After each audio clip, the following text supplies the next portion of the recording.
তার আগে আমি প্রশ্ন করি হ্যাঁ।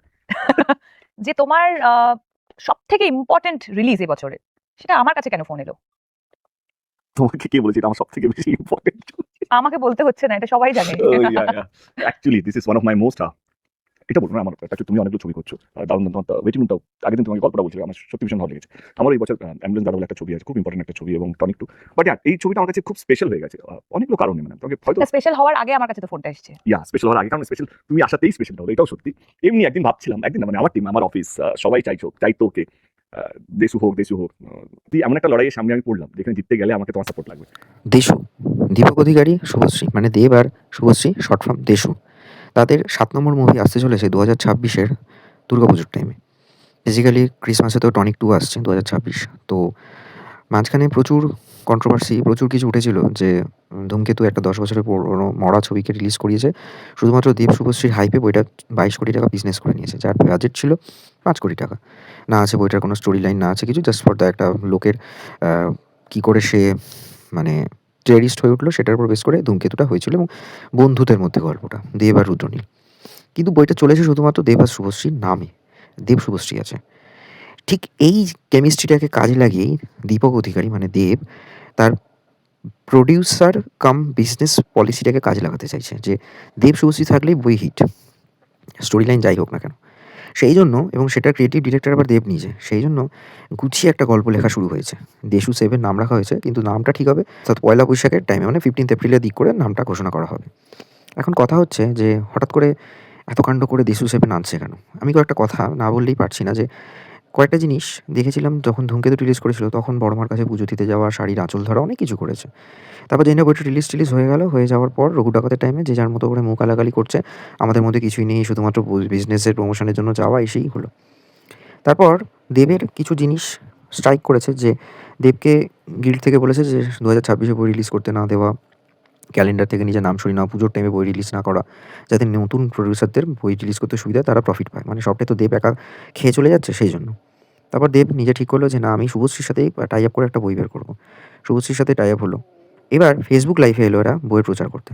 মানে ফার্স্ট টাইম এসএসআর মুভিসে বা এসএসআর থিয়েটার্সে, নিউ মার্কেটে যেটা রয়েছে গ্লোব, সেখানে বসে তারা একটা ফেসবুক লাইভ করলো। প্রত্যেক বছর আমি 1 তারিখে আমার কি ছবি আমি রিলিজ করবো, কোন ডেটে রিলিজ করবো, সেটা আমি অ্যানাউন্স করি। নট দ্যাট 2026টা স্পেশাল, সেরকম না। আমি এটা প্রতি 2025-এও তাই করেছি।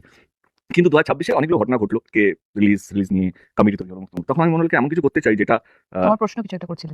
প্রশ্নতেই আসছি। এমন কিছু করতে চাই যেটা আমাকে আর কাউকে উত্তর দিতে হবে না, এবং সেখান থেকে দেশু আছে। কিন্তু আমার মাথায় এলে তো হবে না, কারণ সুকেও তো হ্যাঁ বলতে হবে না, শুভশ্রীকেও তো হ্যাঁ বলতে হবে। এবার আমার প্রশ্ন, ওকে আমি, আমার মনে হয় 31 ডিসেম্বর, 31 ডিসেম্বরের সকালে আমি ওকে ফোন করেছি।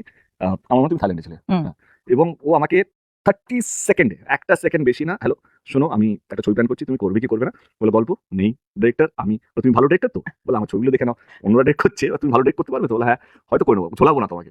তো ঠিক আছে, আমাকে অ্যাকশন দাও। তারপরে সে হ্যাঁ বলে, যে আমরা বই আনছি 2026-এর পুজোর টাইমে, এবং সেটাকে ফেসবুক লাইভ করলো যাতে সবাই দেখতে পায়। মানে এটা হচ্ছে কিন্তু পুরোটাই পলিসি। এবং এটাও বললো এখন থেকে বইয়ের অ্যাডভান্স বুকিং টিকিট স্টার্ট হবে, মানে সিনেমা দেখার জন্য টিকিট বুকিংও স্টার্ট করে দেবে। দেশু 7 ভালোই চলবে, তাতে ওদের অটোগ্রাফ পাওয়া যাবে, সমস্ত সবই বিজনেস পলিসি। কিন্তু মাথায় রাখতে হবে, যে মানুষটা বিজনেস পলিসিতে শুধুমাত্র নিজের ইন্ডাস্ট্রিকে এগিয়ে নিয়ে যাচ্ছে তা না, অবভিয়াসলি নিজের দিকটাই কিন্তু সে ভাবছে, নতুনদের সুযোগ দিচ্ছে, সবই করছে, ঠিক আছে। অ্যাজ এ প্রডিউসার তাকে তো নতুনদের নিয়ে কাজ করতে হবে, নতুন ডিরেক্টর, নতুন মিউজিক ডিরেক্টরদেরও সুযোগ দিচ্ছে, সবই বুঝলাম। কিন্তু প্যারালালি সে এক্সট্রা তো আর কিছু করছে না, যে আহামরি সোনু সুদ বা অন্য কারোর মতো কোনো সোশ্যাল ওয়ার্ক করছে, তাও তো না। যে হ্যাঁ ঠিক আছে, আমি পিছিয়ে পড়া যারা থিয়েটারের সাথে যুক্ত তাদেরকে আমি ফ্রি অফ কস্ট ওয়ার্কশপে ট্রেনিং দেবো, সব কিছু করছে না। কিন্তু আমি ছোটো করেই বললাম, আরও অনেক কিছু প্রোপাগান্ডা থাকে। দেব তার নিজের শুধুমাত্র ব্যবসায়িক দিকটাই দেখছে। হঠাৎ করে টানলো অনির্বাণকে, যে অনির্বাণকে সবাই এক ঘরে করে দিচ্ছে, কাজ পাচ্ছে না, ব্যাপারটা খুব খারাপ লাগছে, আমি করজোড়ে স্বীকার করছি, তাই সে যেন কাজ পায়।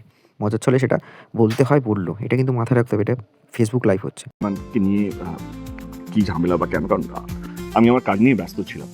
হঠাৎ একটা নিউজ দেখি অনির্বাণ ফেক নিউজ, তখন হলো কেন কাজ করতে, মানে আমি তখন থেকে ভাবিনি, কিন্তু তারপর থেকে ভাবতে শুরু করলাম। তারপরে আমি এটুকু বলতে চাই কি, তার সঙ্গে একটা ফেডারেশনে একটা ছোট্ট একটা মন মালিন্য চলছে। আমি চাই সবাই যেন সুস্থভাবে কাজ করতে থাকুক, কারণ এইটুকু একটা ইন্ডাস্ট্রি, হিরোই নেই। মানে আমি, জিদ্দা, বোম্বাদা বাদ দিয়ে অঙ্কুশ, আবির, পরমদত্ত, এরা সবাই চেষ্টা করছে, সবাইকে, মানে আমরা সবাই চেষ্টা করছি ইন্ডাস্ট্রিকে বাঁচিয়ে রাখার জন্য। সেখান থেকে একটা হিরোকে ব্যান করা বা শ্যাডো ব্যান করা, তো অনেকগুলো কাজও বন্ধ হয়ে যাচ্ছে। কারণ আমার যতটুকু মনে হয় কেউ অ্যাটলিস্ট ও হইচইতে 3-4টে সিরিজ করে নেয় আর কি, মানে একটা বছরের মধ্যে 365 দিনের মধ্যে মিনিমাম 100 দিন তো কাজ করবেই, সেই 100 দিনের কাজটা বন্ধ হয়ে যাচ্ছে। তো আমি আগের দিন অনুরোধ করলাম বা ক্ষমা চাইলাম, ওর হয়ে ক্ষমা চাইলাম, যে যেটা বললাম লিডারের কাজ হচ্ছে কি যেটা মানুষকে দুবেলা খাবার জোগাড় করে দেবে, নয় কি তার খাবারটা বন্ধ করে দেবে। আর ফেসবুক লাইভে চলাকালীন সে শুধুমাত্র নিজের বইয়ের প্রচারটাই করবে, ইন্ডাস্ট্রির হয়তো কিছু করতে হবে, তাই অনির্বাণকে টানলো। মাথায় রাখতে হবে, রঘু ডাকাতে ছিল, অনির্বাণকে টানলো খালি।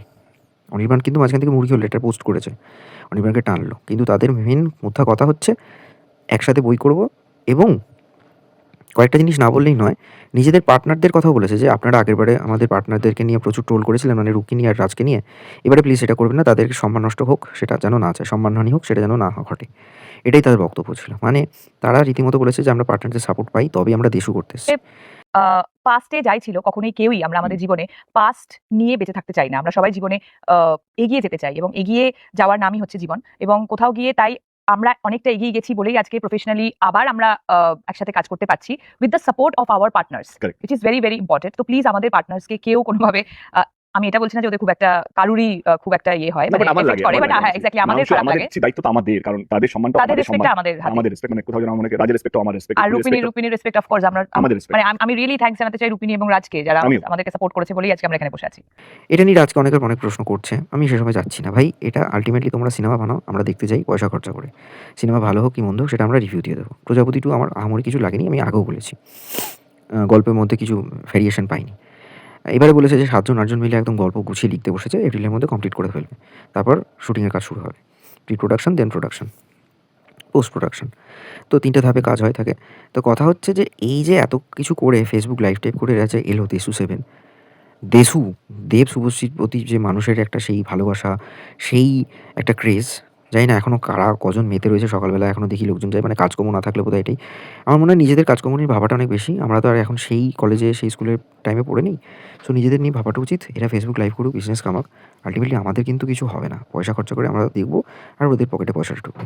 সো নিজেদের নিয়ে ভাবাটা অনেক বেশি উচিত বলে আমার মনে হয়। Stay tune on Bong First, stories. Desu 7 will be a romantic action revenge thriller বলতে পারি। we are working in process, কারণ Desu 7 এর জন্য we have a writers room, মানে আমরা 8-10 জনের টিম তৈরি করেছি যে স্ক্রিপ্টটা লিখছে। এবং এটুকু বলতে পারি দেবের জীবনে, যেহেতু আমার 50টা ছবি হয়ে গেছে, 50 ফিল্মস, তো আমি চাইছি কি এমন কিছু করে রাখতে চাই, মানুষকে ঠকাতে চাইছি না।